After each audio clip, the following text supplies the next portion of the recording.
ગાંધીનગરના gift city નજીક 190 કરોડ રૂપિયાની કિંમતી જમીનના કથિત લેન્ડ ગ્રેબિંગ કેસે ફરી એકવાર રાજ્યમાં ભૂમાફિયાઓના વધતા હિંમતભર્યા કારનામા સામે સવાલ ઉભા કર્યા છે। સૌથી ચોંકાવનારી એ વાત એ છે કે એનઆરઆઈ વૃદ્ધ ખેડૂત હયાત હોવા છતાં તેમના નામે કથિત ખોટી પાવર ઓફ એટર્ની, સોગંદનામા અને વેચાણ દસ્તાવેજો તૈયાર થઈ જાય છે। નોટરી પ્રક્રિયા પણ પૂર્ણ થઈ જાય છે અને જમીન પર બોર્ડ પણ લાગી જાય છે।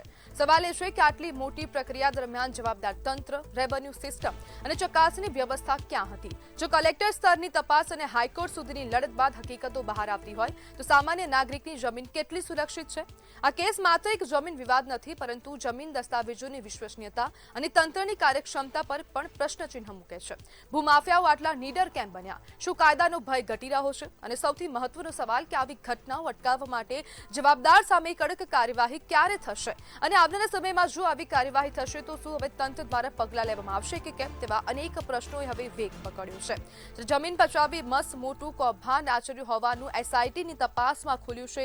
હવે કલેક્ટર દ્વારા આદેશ કરવામાં આવ્યા છે, ગુનો દાખલ કરવામાં આવ્યો છે અને ગાંધીનગર કલેક્ટરની તપાસમાં અમદાવાદના ભૂમાફિયાનો ભાંડો ફૂટ્યો છે। અને આજ મુદ્દે આપણી સાથે ચર્ચા કરવા માટે નિવૃત્ત અધિકારી પ્રકાશ મહેતા જોડાઈ ગયા છે। પ્રકાશભાઈ, આ પ્રકારના જમીન કૌભાંડને તમે કેવી રીતના જોઈ રહ્યા છો? નમસ્કાર।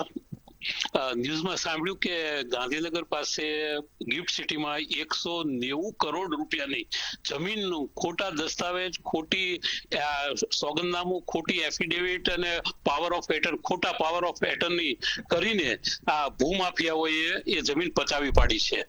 હવે આપણે અને કોઈ 75 વર્ષના કોઈ સિનિયર સિટીઝન છે, આપણે ફોરેનમાં રહેતા હતા, એમની જમીન હતી અને આ લોકોએ લઈ લીધી છે। એવા ન્યૂઝ આપે હમણાં સંભળાવ્યા। હવે આપણે ત્યાં ઘણા બધા કાયદાઓ છે, જેમ કે લેન્ડ ગ્રેબિંગ એક્ટ છે। જયારે 2020માં લેન્ડ ગ્રેબિંગ એક્ટ આવ્યો ત્યારે એમ હતું કે હવે કોઈની તાકાત નથી કે કોઈ આવી રીતે ખોટી રીતે કોઈની જમીનને પડાવી શકે, પરંતુ આપણે જોઈએ છીએ કે એ સિવાય પણ બીજા ઘણા કાયદાઓ છે, જેથી માનો કે સીઆરપીસી, આઈપીસી, એવિડન્સ એક્ટ વગેરે વગેરે, તો જેથી સમાજના વીકર સેક્શન છે, જેવા કે સિનિયર સિટીઝન, વિધવા, શેડ્યુલ કાસ્ટ, શેડ્યુલ ટ્રાઇબ, એ લોકોની જમીનને સલામતી રહે, પરંતુ છતાં આવા કિસ્સાઓ દિન પ્રતિદિન વધતા જાય છે।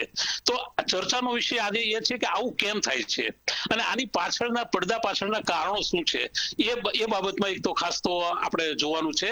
હવે હું આપણે જે બતાવ્યું તે હું ક્રોનોલોજી જોતો હતો, તો આ જે દશરથભાઈ કરીને છે, જે જમીનના માલિક, એને 13 મે 2024 ના રોજ ડભોડા પોલીસ સ્ટેશનમાં કમ્પ્લેન લગાવી હતી। 13 મે 2024 અને આ લેન્ડ ગ્રેબિંગ એક્ટ નો જે જોગવાઈ લાગુ પડી એ તારીખ છે 9 જૂન 2026, એટલે કે આજે ગુજરાત હાઈકોર્ટે ની આપણે આદેશથી 9 જૂને લેન્ડ ગ્રેબિંગ એક્ટ, એટલે કે સરકારને આ લેન્ડ ગ્રેબિંગ નો મુદ્દો છે એ સમજતા 2 વર્ષ રહી ગયા। હવે એ એક આખી સમજી શકાય એવી વાત છે કે હવે આ તો દસ્તાવેજ જોતા 10 મિનિટમાં ખબર પડી જાય કે આ લેન્ડ ગ્રેબિંગ નો કેસ છે કે કેમ, પરંતુ છતાં નામદાર અરજદારને ગુજરાત હાઈકોર્ટમાં જવું પડ્યું। એટલું જ નહીં, ગુજરાત હાઈકોર્ટે આદેશ કર્યા પછી એની છેલ્લી તારીખે આપણે સરકારે લેન્ડ ગ્રેબિંગ એક્ટની કલમ દાખલ કરી, એટલે એ જ બતાવી આપે છે કે આપણી સરકાર કેટલી ગંભીર છે, આપણો સમાજ કેટલો ગંભીર છે, એ આનાથી સાબિત થાય। બીજું કે પાવર ઓફ એટર્ની, જે ખોટું પાવર ઓફ એટર્ની બનાવ્યું હતું, હવે એ જે ભૂમાફિયાએ જે રજૂ કર્યું, તો સ્ટેમ્પ ડ્યુટી જે કચેરી છે એને એની ચકાસણી કરી કે કેમ, એ પણ એક પ્રશ્ન છે। કે દાખલા તરીકે માનો કે આપણે કોઈ પણ દસ્તાવેજ ને બધું કરાવવા જઈએ છીએ તો જાતના પ્રશ્નો પૂછે કે તમને હવેજ મળી ગયો છે કે કેમ મળી ગયો છે, કે તમારા આ કાર્ડ લાવો, આધાર કાર્ડ લાવો, ફલાણું લાવો, ઢીકણું, ઘણું પૂછે છે, પરંતુ આ કિસ્સામાં એવું થયું નથી।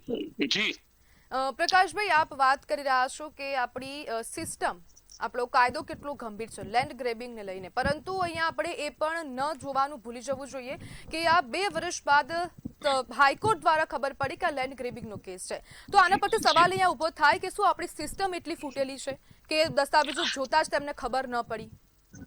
આપણા દેશમાં કેવું છે બેન કે પૈસાવાળાને જેટલી મજા છે ને એટલી કોઈને મજા નથી। એ પૈસાવાળાને કાયદો પણ, વહીવટી તંત્ર એના ખીચામાં છે, સરકાર એના ખીચામાં છે, ઇવન ન્યાયતંત્ર પણ એના ખીચામાં છે, એટલે પૈસાની તાકાતથી બધું થઈ શકે છે। અને જે આ લોકો માનો કે આજે 190 કરોડ રૂપિયાની જમીન હતી બેન, હવે માનો કે એમાંથી 110 કરોડ રૂપિયા વાપરી નાખે વહીવટી તંત્રમાં, સરકારમાં, ન્યાય તંત્રમાં, એટલે બિચારો ઓલો અરજદાર તો ગમે એટલો દોડાદોડ કરે એને કશું ના થાય. એટલે આ ખરેખર આપણી સિસ્ટમની ખામી છે કે નાના માણસને જેને ન્યાય નથી મળતો એ આપણે બહુ ગંભીર બાબત છે. અને સરકારને પણ આ જોવાનું છે. સરકારની ઘણી બધી એજન્સીઓ છે, એસીબી છે, આ તે બધી, પરંતુ એમાં પણ જે કેસો થાય છે એ બધા નિર્દોષ અસરકારક થતા નથી, નિર્દોષ છૂટી જાય છે. અને જે સજા થાય છે એમાં આપણી નાના પોલીસ કોન્સ્ટેબલ છે કે નાના કર્મચારી જે પહોંચી ના શકતો હોય એવા લોકોને તે સજા થાય છે. બાકી કોઈ જે તાકાત વાળા માણસો છે, પૈસા વાળા માણસો છે, એને કશું જ થતું નથી. એટલે પહેલા તો આપણે આપણી સિસ્ટમને બદલવી પડશે, સિસ્ટમને મજબૂત કરવી પડશે. બિલકુલ પ્રકાશભાઈ. જી જી જી બિલકુલ પ્રકાશભાઈ, જોડાવા બદલ આપનો આભાર.